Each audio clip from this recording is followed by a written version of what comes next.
Rescuers are digging through dirt and debris in the search of survivors for one of Brazil's deadliest mining disasters. The collapse of a dam filled with mining waste is the second accident in 3 years involving Vale, the world's largest iron ore producer. The government's promising to punish those responsible, but as Paolo Montecillo reports, they may share some of the blame. Residents of the southeastern Brazilian town of Brumadinho reported hearing a noise, similar to the sound of heavy rain, but much louder.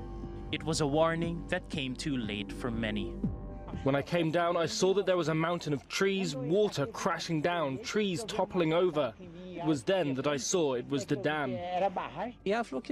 When the accident took place, no alert sounded, due partially to the negligence of the company involved. I think the government should have exercised stricter oversight. Brazil's largest mining firm, Vale, owns the dam that collapsed, and it's the company's second major accident in 3 years. In late 2015, a dam operated by Vale and Anglo-Australian mining firm BHP Billiton also burst, killing 19 people and wiping a town off the map. Authorities have moved to hold Vale to account. The Environmental Protection Agency has ordered Vale to pay a fine of $66 million for the latest incident. Courts have frozen $3 billion of the firm's assets to pay for the damage caused by the deadly spill. And the state of Minas Gerais, where the disaster took place, is also preparing to issue hefty fines against the company. New President Jair Bolsonaro has promised to relax mining regulations to create jobs and boost the economy. But experts say the latest disaster should give him pause. What we've seen is a tendency for companies to cut security and maintenance budgets when commodity prices fall. We'll have to look closely at the possibility that Vale diminished its control and monitoring of these dams, even after the 2015 incident. Minas Gerais gets its name from the mining industry. While it's the state's biggest source of income, it could also remain the source of plenty of its grief unless reforms are put in place. Paolo Montecillo, TRT World. Well, let's dig a little deeper now with Remi Piet, a Senior Director at America's Market Intelligence. He joins us live now from Miami. Welcome back to the program, Remi. You've written extensively about the risks of mining in Latin America. So how could a disaster like this, the same disaster in fact, happen so soon after the 2015 Samarco event? Is it just bad luck, or could this have been prevented? I mean, it's never only bad luck, and obviously risk in mining operation, extractive sectors is always a component that should be analyzed. In the case of Vale, particularly in Minas Gerais, as you were saying, it's the second time in 3 years that such a catastrophe happens. And this catastrophe is actually of larger extent than the one of Samarco Dam in 2015, because we're talking about several hundreds of deaths in that specific community. What's happening here is that, I mean, again, it's not a coincidence probably that happens to the same company, Vale.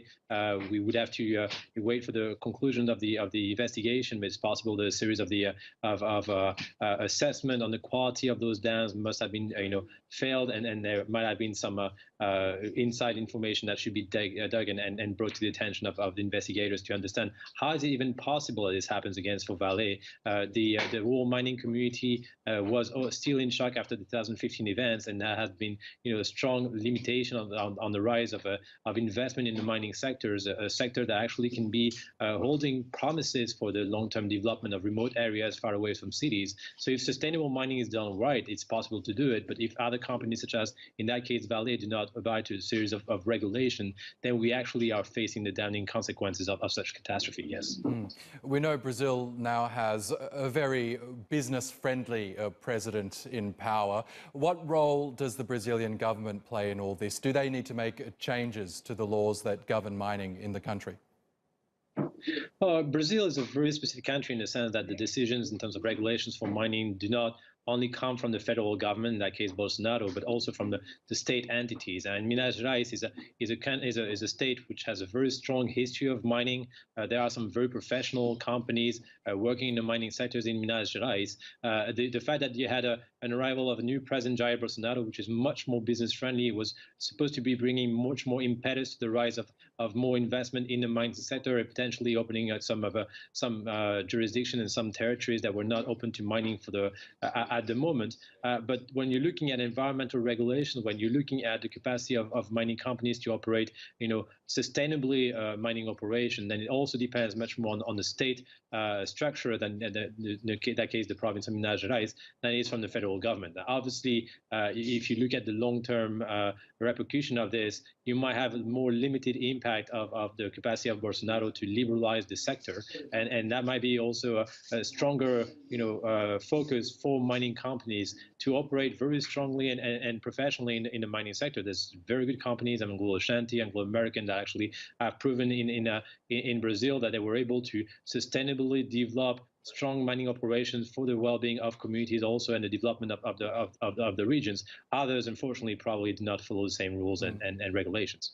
Okay, and we've already seen authorities impose a $66 million fine against Vale for this latest disaster. How else do you expect Vale to be punished? Well, I mean, we're still looking at the repercussion of the event like 3 years ago, in the sense that you had, after the San Marco Dam burst, the idea of trying to calculate the amount of money that was to be provided to the fishing industries, to other communities that were impacted and sometimes indirectly impacted by the catastrophe 3 years ago. In that case, we're going to see, and with that story that's going to develop over the next several years, the extent of the damages, and trying to see how much, not only in terms of the bursting of the dam, but also in terms of chemical, for example, or the limitation of economic development for surrounding communities has to be calculated, and that's not going to happen anytime soon. However, I can't stress enough that if you have sound community management and sound regulation that is actually being implementing on mining sites, then you are able to have the mining industry as a key component for the development of communities. Okay, so the onus on more than one party in this case. Remi Piet, always a pleasure. Thank you.